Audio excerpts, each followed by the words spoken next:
folks like to get away for the holiday for the neighborhood. Oh my gosh. Catch a flight to Miami Good Beach. afternoon, everyone. I'm Ann Williams-Isom, the Deputy Mayor for Health and Human Services, and Mayor Adams has joined me at this week's Asylum Seeker briefing to share a new step that the administration is going to be taking to help asylum seekers move through our system and to ensure that we can prioritize children with families. Now I'd like to turn it over to Mayor Adams. Thank you so much, Deputy Mayor. And I just continue to sit back in amazement with you and your team as you have navigated this crisis. When you think about it, in April of last year, and the flow of asylum seekers and migrants coming to the city, we have been extremely successful in how we have been managing this crisis night after night, day after day, responding during the middle of the night. And we have been really successful in not having everyday New Yorkers, number one, visually see the impact and strain this has been on the city, but also to infringe on their daily lives, as many of us cycled out of COVID and had all other obligations. But we stated several months ago that we have reached full capacity. And that full capacity was verbalized, and now New Yorkers is going to be visually actualized. We're going to see how much of our cup has basically runneth over. We have no more room in the city, and we need help for the federal government. We've been very clear that we need to allow asylum seekers to work. We need the economic support on the federal government, and we need to ensure that there's a real decompression strategy throughout the entire country. This has now become a playbook that many of our bordering states are carrying out using a funnel system of funneling asylum seekers and migrants to New York City in general, but also targeting the 3 to 4 other cities, Washington, Houston, Los Angeles, and Chicago, and New York. This cannot continue. It's not sustainable, and we're not going to pretend as though it is sustainable. This is wrong that New York City is carrying the weight of a national problem. New York City is where people come in search of the American dream, and that dream should not turn into a nightmare. It should not turn into a suicide.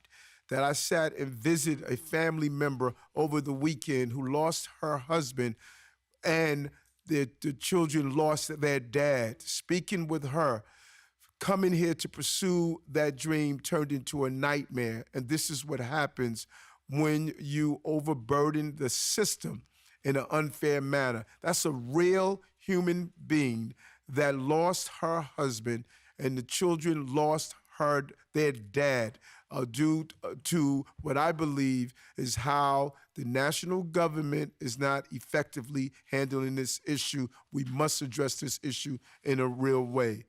And unlike Texas, where Governor Abbott is ordering troopers to push migrant children into the Rio Grande and deny asylum seekers drinking water, our city has continued to respond with humanity and compassion. Listen to the numbers. 90,000 people have arrived in our city and have gone through the process. 90,000 people. Our city has continued to do its job. We gave them a place to sleep. We gave them food. We ensured that their children were in our school system and incorporated into our school system. New Yorkers know that our city and country have been here, and we continue to be here for the immigrant populations. This is what has built not only our city, but our country. But we cannot continue to absorb tens of thousands of newcomers on our own without the help of the state and federal government. We want to thank Governor Hochul for her assistance. We need more on all of our state partners throughout the entire state. New York City is the economic engine of this state, and country, and we need the support and the voices and the advocacy for everyone that's in government. This is all of our problem. That is why, having taken extraordinary measures to shelter and care for asylum seekers, we must now take additional steps to create urgently needed space for families with children who continue to arrive seeking asylum and help those with us take the next steps to their journey. We will do this by giving 60 days notice to adult asylum seekers already in our care to find alternative housing paired with intensified casework services to help them explore their options and connect with their networks of friends and families. We will start this in the coming days with asylum seekers and humanitarian relief centers who have been in our care for a significant amount of time. And we will work to help those who are needed to move out of shelter and take their next steps forward. And we must think of this as well, New Yorkers. Over 90,000 people. We now have 54,000 that are still in our care. What does that mean? That means that close to 46,000 or 36,000 or whatever my math is. Over 30,000. 30,000. Over 30,000. Over 30,000 went on in some way, someplace, either stayed with family, doing what's needed to continue to participate in the American dream. That's a significant number of people that have found their way in the city or throughout the country. We know that people are finding their way and they're taking next steps already. In an ideal world, we're clear, asylum seekers would be sheltered throughout the country with expedited work authorization and proper support. That's not the ideal world that we're living in. But without proper state and federal assistance, we must make difficult choices. The city must make difficult choices. Today, we're also announcing border advocacy flyers to honestly communicate our city's situation to those thinking of coming here.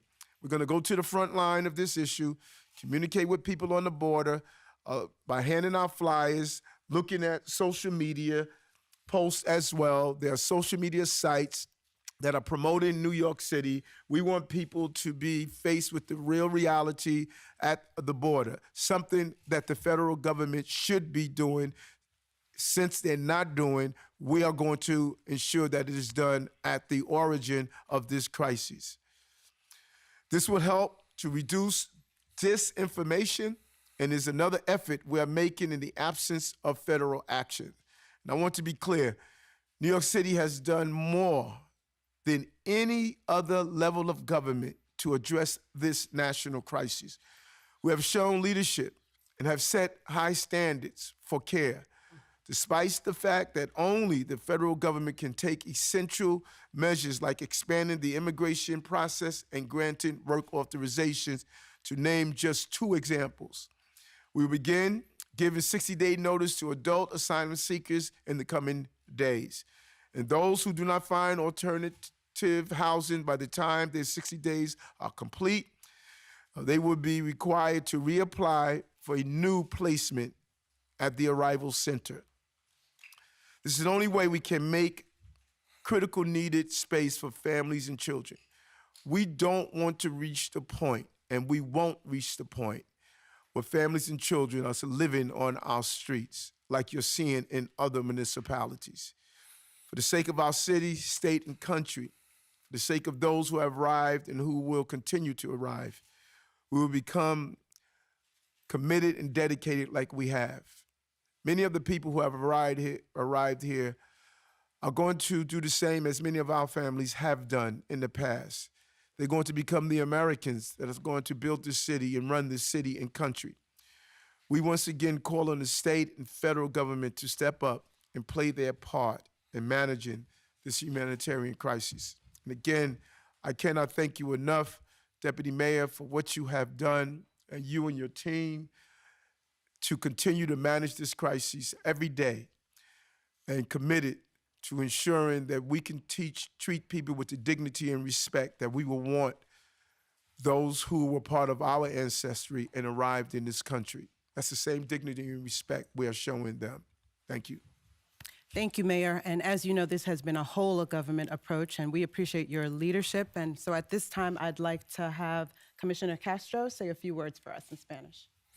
Thank you, Deputy Mayor. I will first summarize our announcement from today in Spanish. La semana pasada, más de 2,800 personas solicitantes de asilo ingresaron a nuestros albergues en la ciudad de Nueva York. Esto pone la cifra de solicitantes de asilo a más de 90,000 personas que han llegado a nuestro sistema. Los neoyorquinos saben que nuestra ciudad y nuestro país han sido y continúan siendo construidos por inmigrantes. Y nos orgullece el modo que hemos respondido a esta crisis humanitaria con dignidad y empatía. Pero sin la ayuda adecuada del gobierno estatal y el gobierno federal, debemos tomar medidas para crear espacio para las familias con niños que continúan llegando a nuestra ciudad. Por lo tanto, la ciudad hoy anuncia que estará dando avisos de 60 días a los adultos solicitantes de asilo que han estado en nuestros albergues humanitarios durante mucho tiempo para encontrar una alternativa de vivienda. También se está anunciando una campaña para comunicarle honestamente la situación en la ciudad de Nueva York a quienes están pensando venir.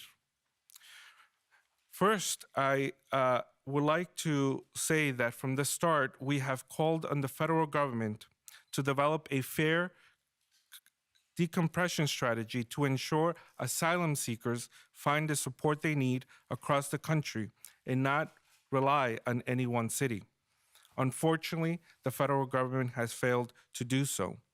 And so as we move forward, we will be working with advocates and partners from across the city and across the country to call on the federal government to do more and insist that they use all their powers to expedite work permits for asylum seekers, including establishing and redesignating TPS for those who arrived in the last year. Finally, I would like to thank Mayor Adams and Deputy Mayor Williams Isom for leading us through this crisis, one of the most significant crises our city has ever faced. And thank you to my colleagues, to all the thousands of city employees and partners for supporting asylum seekers. New York City, we want to be clear, has done 1,000 times more than any other locality across the country.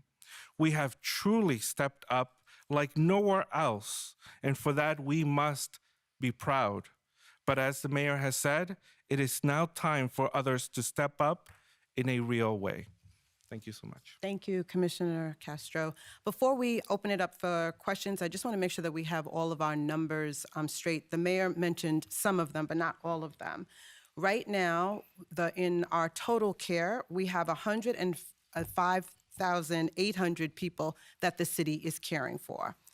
And that includes the 54,800 asylum seekers. As the mayor said, over 90,100 asylum seekers have come through our intake centers since the spring.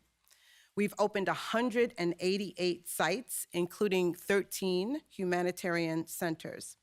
And last week, from July 10th to July 16th, more than 2,800 people, new asylum seekers, entered our care. I know that people keep saying that things are slowing down at the border, that we have not seen that in New York City. As you all know, when we do these briefings every week, those numbers have been 2,100, 1,000. And so this past week, that number was 2,800. These steps that we are taking is to manage the steady inflow of hundreds of people per day over the last many weeks. As we keep on saying, you know that this is not sustainable. So we will do our best and our part as best we can to continue to advocate for the support that we need from all levels of government. With that, I'll open it up to on-topic questions.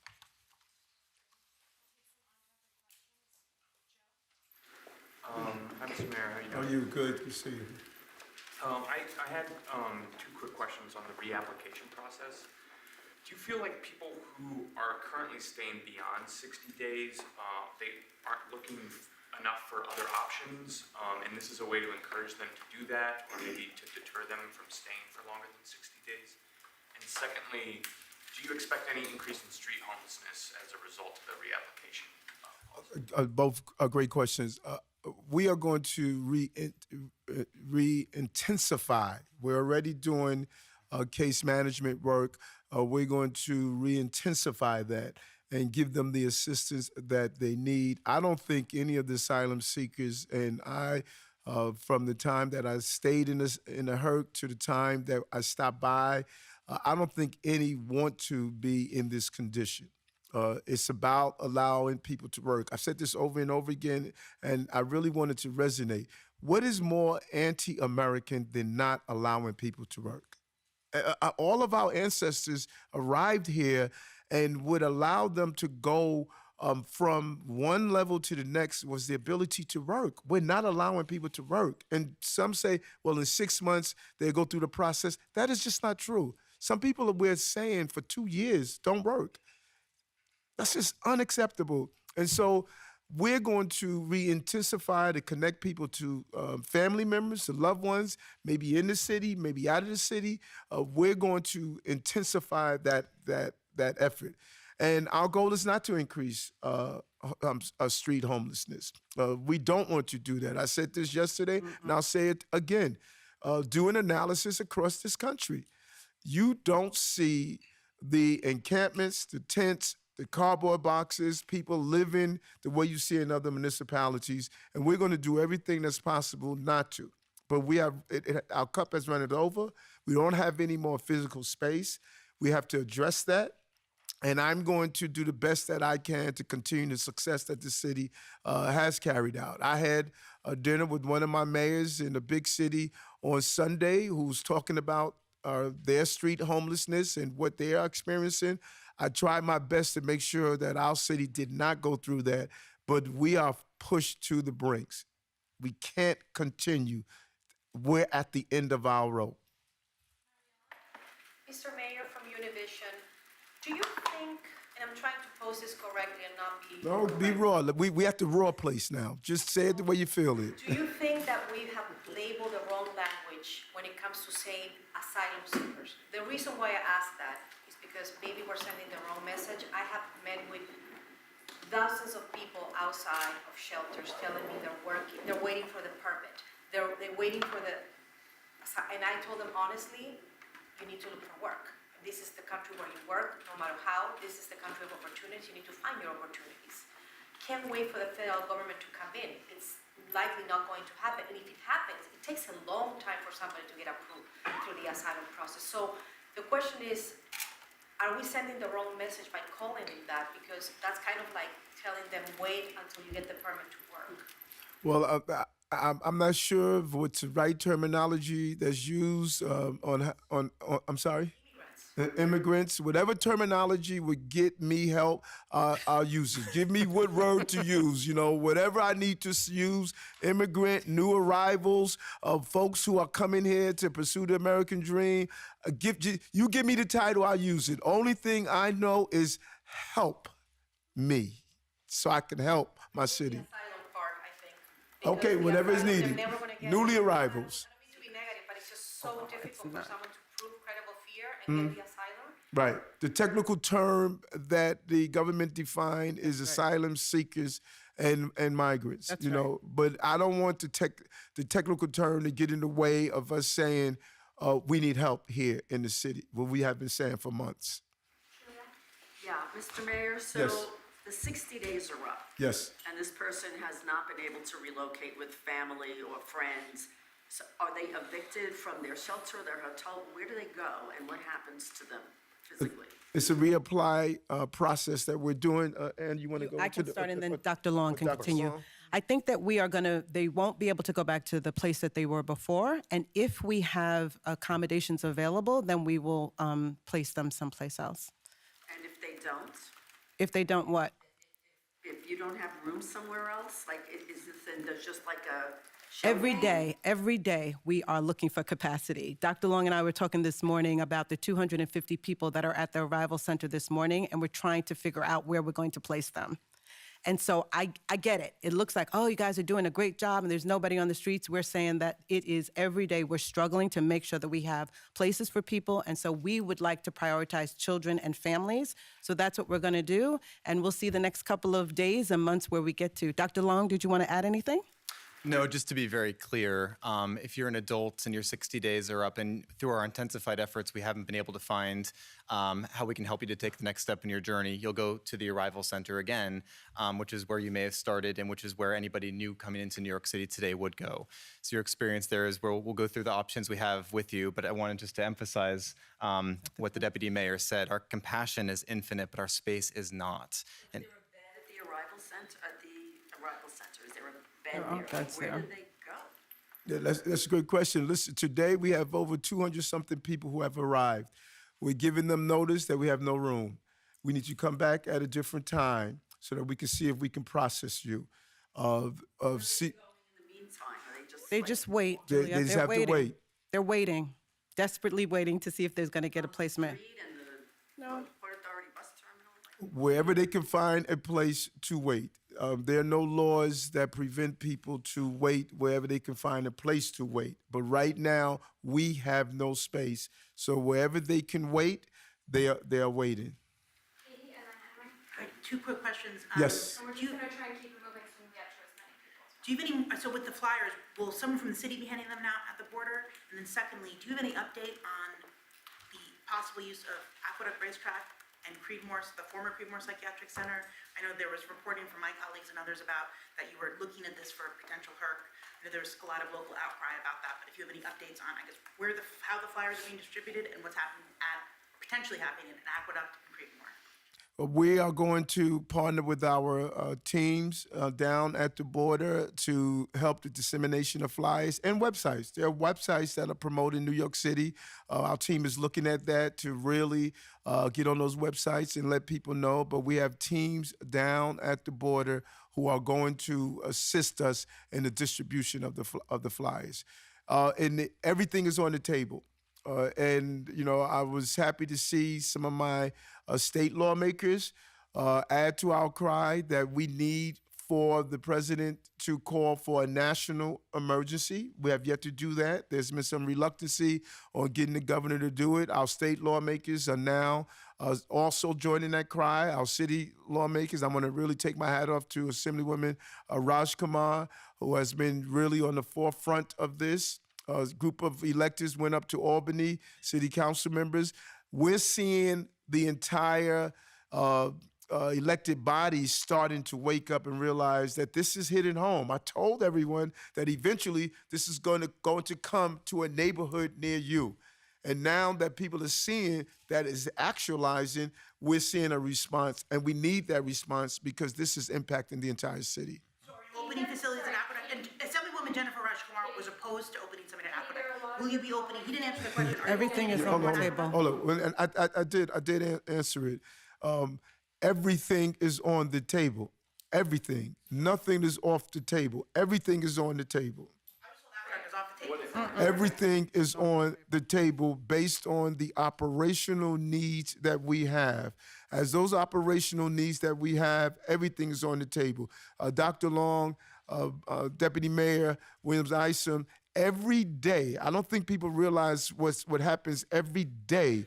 They are navigating where we're going to put the next process, the next person. So if anyone states that any place is off the table, that is inaccurate. Everything is on the table of dealing with this ongoing crisis. The numbers are clear. I think we just saw it. 2,800 last week. Think about that for a moment. We've been averaging anywhere from 1,000 to 2,500. So when people are saying that, you know, the border crisis, this is what's happening at the border crisis. Everyone has a blueprint now where the large flow of people coming in is funneling in to New York City. So you see the fallout in other places, but the funnel now is New York City. We still have the ongoing crisis. Who's that calling now? Who's that? I know you're not calling now. You called on it? Yeah, he was Okay, my apologies. Okay.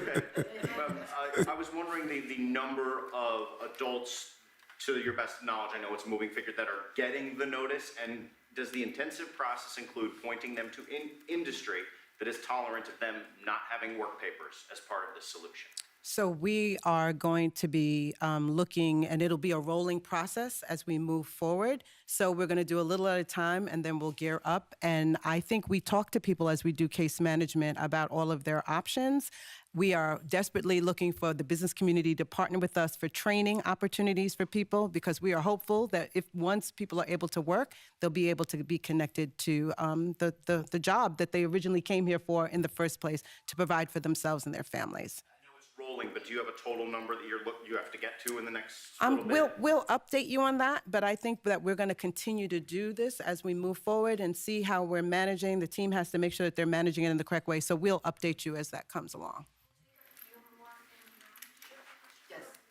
When we are talking about the 60 days period, that applies to everybody, even the people who got here yesterday, or just the people who is here for a year and something? We're going to start with the people who have been here the longest and then continue on a rolling basis as we move forward.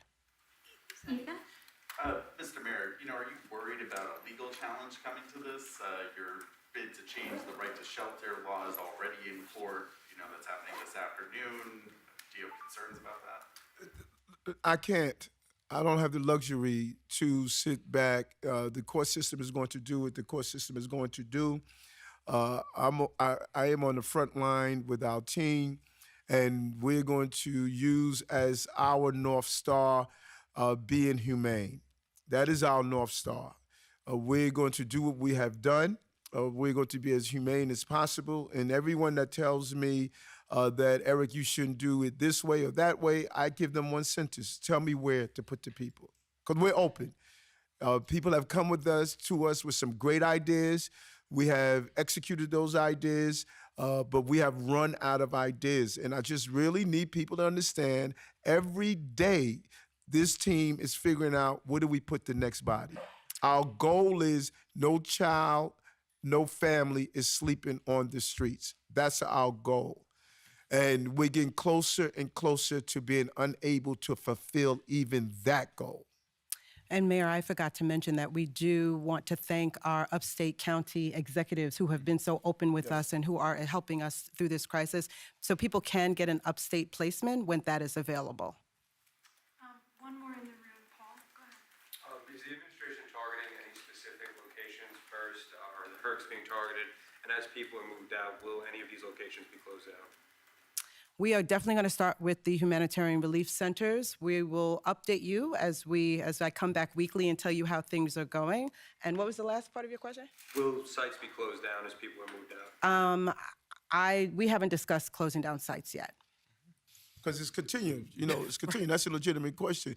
It would be nice if we could say, okay, we moved these people out because of the 60 days, or they found their way, and and the flow stopped. This would be great for us if we just have to manage what we have. That's right. But every day we're getting these 2,800. Every week we're getting these 2,800s, these 1,000. So it's not like, okay, we dealt with the 90-something thousand, so now the problem has gone away. No, we have a continuous flow that's keep coming over and over and over again. There's no end in sight. We have an online question. Jean Marie Everly from City Limits, your line is unmuted. Please unmute on your end. I wanted to confirm the big number that you guys gave before for everybody in the city's care, the 105,800. Does that include all shelter beds? So does that include like youth beds, HRA-run beds, HPD, and does that also include like safe havens, stabilizations? Is that kind of like everything? I do not think it includes all of those beds. We'll find out for you and give you those exact numbers. But one thing we are sure of, this is the largest number of people in our care in the history of how we've managed this shelter system. This is the largest number that we are handling. Now, even with this large number, we have not witnessed a substantial spike in street homelessness. People talk about that, what street homelessness is, but they're not factoring the fact that we have the largest amount of people in our care in the history of what we have in the modern day history of our shelter system. Is there any way anyone sitting at the podium can give us an idea of how much capacity you're envisioning freeing up as a result of this? Is there a projected number?